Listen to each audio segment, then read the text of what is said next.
like in 1979 or something like that. How did you get connected with Dan Marino? What kind of relationship did you have? Well, he was an Oakland boy. Went to the Catholic school, St. Regis there, and then the Central Catholic. So he was right from Oakland, and I was close with the guys on the ground crew at Pitt, which was the Oakland crowd, the guys that lived there, and learned a little bit about the street from them, and I became friends with them. Of course, I was injured so often, I spent a hell of a lot of time just sitting on the sidelines talking to them. But we became close, and Dan Marino was a part of that, along with his dad, Dan Sr., who worked for the Pittsburgh Post-Gazette at the time as a distributor of some sort, and just through speaking at St. Regis, because I was at the University of Pittsburgh and had some publicity, they invited me down to speak with the kids, and it started, I think, at that time. Wow. So he told you that he was that he made a decision to go to Pitt. Yes, he wrote me a letter expressing to me that he was going to, very excitedly, you can tell from the letter, that he made a decision to go to Pitt, and for me to please call him. Now, you got to understand, he's a young kid, but he just made a big decision, and some could say that I was maybe recruiting him against the rules. I don't know. I guess there were rules in place at that time, and that may be true. Statute of limitations certainly would have passed on this one, but if I did, I recruited him for Pitt. But there were so many other people, so many other reasons why he was going there, and one of them, several of them have passed away recently, but certainly Danny did all right by himself and would have no matter where he would have gone. Okay, well, speaking of your decision to go to Pitt, it looks like you were recruited by Joe Paterno, and that didn't go so well, and you might have started a little feud. What happened? It was a feud that went on for a long time. Well, hey, he's Italian. My mother is Italian. Although my mother didn't get involved, she always kind of loved him. My dad, I think, was more instrumental with me going to Pitt, and it's a decision I've never regretted. That it always made a lot of sense that if you're going to go and do well, you might as well do it close to home or where your home is, because in most cases you end up living there or could very well end up living there. And I bought into it, and it was 100% true. Even with the bad years, Pitt gave me so many opportunities that I just can't count them. But they weren't on the football field, and Joe recruited me extremely hard. He drove out in a snowstorm to see me, and right after the wrestling finals, and I had lost, but I put on a nice effort in view of Joe, and there was another letter that he wrote me just about that, and so he wanted me to be at Penn State, and he drank some wine and got a little tipsy with my dad and my mom, and but the end result is I ended up going to Pitt, and that started a feud. Even when we played later on against Penn State, we would mofo each other on the sidelines. I mean, literally mofo each other. I would try and almost did to hit a guy or even a block or anything to where I could roll one by him or over his legs or something like that. And it came close a time or two, and he knew what I was doing. So, you said that if they did get you, then they probably wouldn't have needed Jack Ham, huh?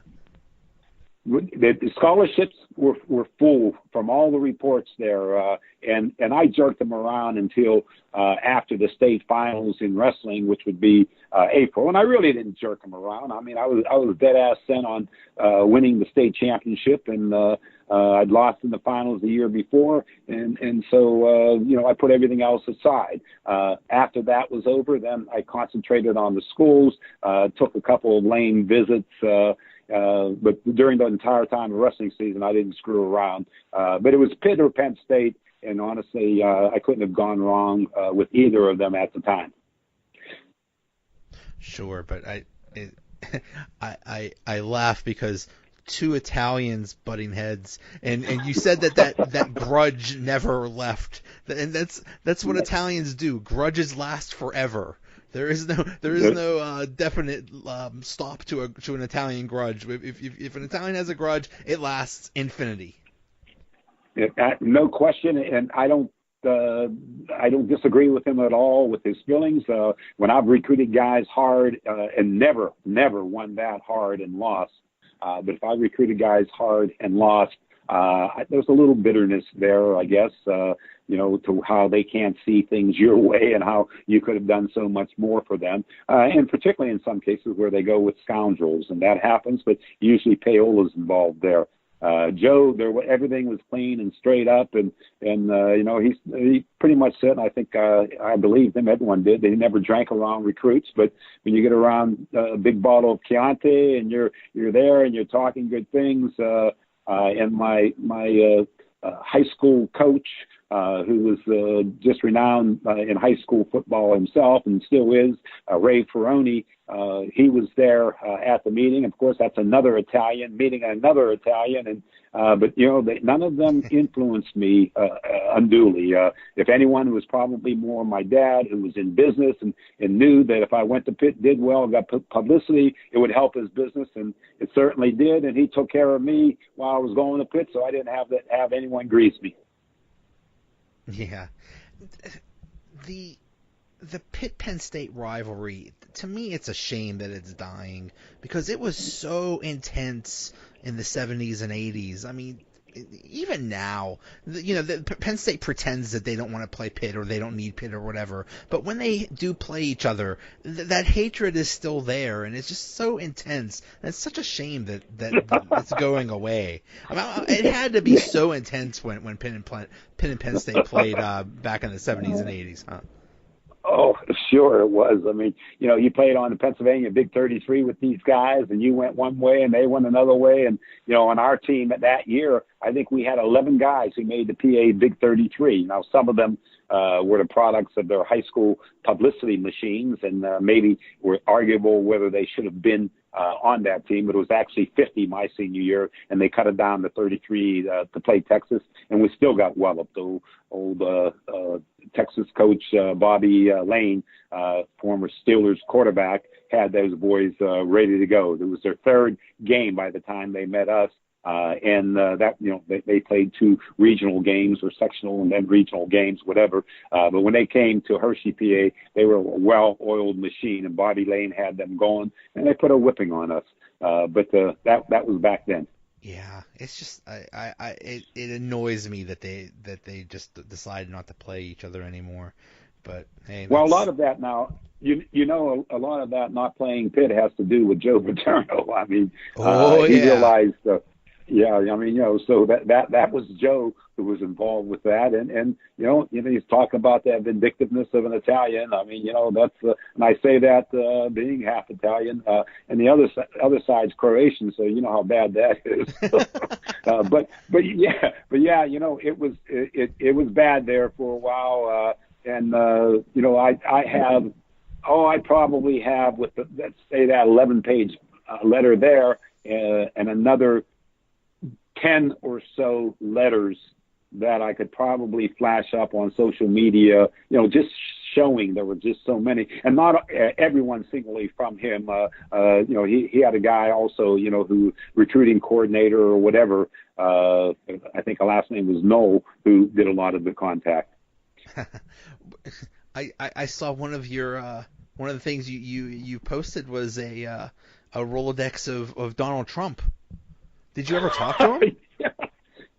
No, I didn't, or if I did, I don't.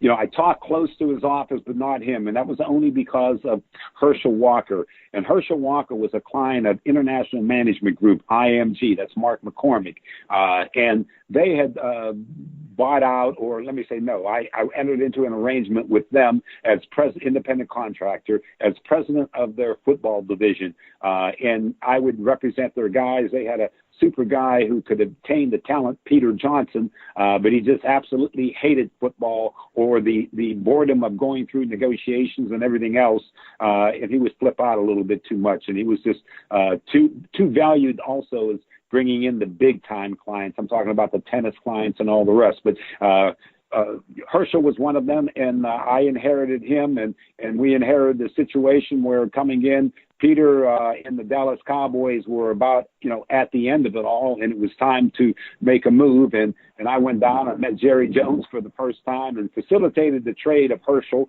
He wanted out of there, but not necessarily Minnesota, but facilitated that trade with Mike Lynn of the Minnesota Vikings. And there was a whole bunch of draft choices involved in Dallas. Jerry likes to look at it and point to the guys who later became guys on their first Super Bowl team for a long time, at least under Jerry's era. So it was a big move for him, and that all came about. Through it all, I only saw Herschel at the end, and only when he was signing his contracts.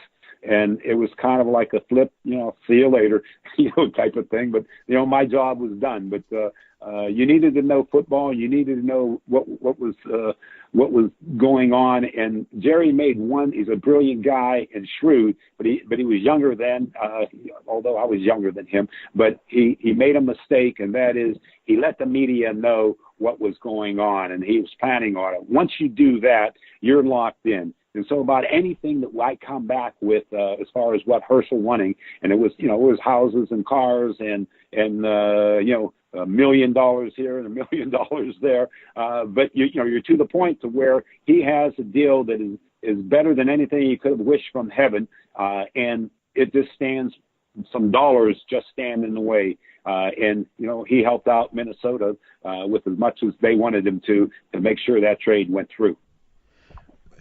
Talk about how times have changed. That Herschel Walker trade was one of the biggest in NFL history. I remember they got Dallas got so many draft picks and players for Herschel Walker, and they credit that with starting that Cowboys dynasty in the 90s. And then look at today, the Steelers might try to trade Antonio Brown, and we're talking about maybe they'll get like a third round pick or something like that. Yes, and I'm not sure what the distinction is or was, and why that. It's a collective bargaining agreement, I guess, for one. But we still operated. Had some rules then, but certainly not as many constraints as is in the present collective bargaining agreement. But it was a time to will and deal, and Jerry was a oil and gas guy, and used to making deals on handshakes out in the plains. And Mike Lynn was just a guy who wanted, all he cared about was the dollars and cents. So Jerry took care of that, and he was able to get the draft choices, and the rest is history. But it was and I think is viewed as the biggest trade in history. And I think I've been involved with a few, I'm blowing my own horn, a few historical events in the NFL, particularly when it relates to contracts. You sure did. What was it, that 85 draft? They were talking about that you had a heavy influence on it. Is that the one where you sent letters to Indianapolis and Minnesota and say, hey, don't draft my guys? Yeah, well, it was almost true. I actually called up and I got to know Bob Irsay of the Indianapolis Colts. I got to know him very well. But I called him up and left him a message. It was like a mofo message, but a little bit more directed toward him. and I think he got the message. But I had done deals with Bob before and after. I did a big time deal with a trade of Craig Erickson. But the word was with Big Bob, he's an old construction guy and willing to throw down at any time. And when he drank, if you caught him past noon, he was drinking, and he was just a mean drunk. So the rule is you make sure if you're going to do a deal with him, you finish up. You get out of there before noon. That was it, because he started drinking and he got mean. And when he started with me, we were going all day, and we were both ready to throw down and kill one another. And he asked me if I want a drink, and he snorts it out. He didn't really want me to have a drink, and I wanted to jerk him around. So I said, sure, what the hell, give me a drink. And he has plastic cups, paper cups rather, not even stadium cups. I thought maybe it'd be fine crystal or something like Yeah. that. But he pours his up maybe a quarter of a way, and he pours mine there, and I keep my glass under it. I'm pushing up the bottle. I was like that scene from the Blues Brothers, you know, in that restaurant. Yeah. He's pushing up his glass. That's what I was doing, and he's pouring. He takes a sip of his. He puts it down.